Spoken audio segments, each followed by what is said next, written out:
If you're experiencing issues with installing Apex Legends or its multiplayer features, follow these steps to troubleshoot and resolve the problem. Step 1. Check system requirements.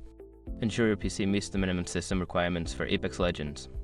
This includes checking your operating system, CPU, RAM, and graphics card specifications. Step 2. Update your game client. Open your game client Origin, Steam, or EA Desktop and check for any available updates. Download and install any updates to ensure you have the latest version of the game. Step 3. Verify game files. In your game client, locate Apex Legends in your library. Right-click on the game and select the option to verify or repair game files.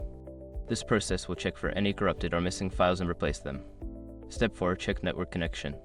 Ensure your internet connection is stable. You can do this by running a speed test or trying to access other online services.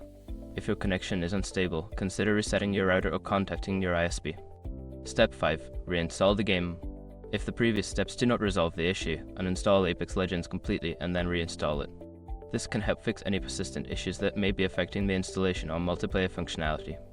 If you follow these steps, you should be able to resolve the installation and multiplayer issues with Apex Legends. Good luck and enjoy your gaming experience.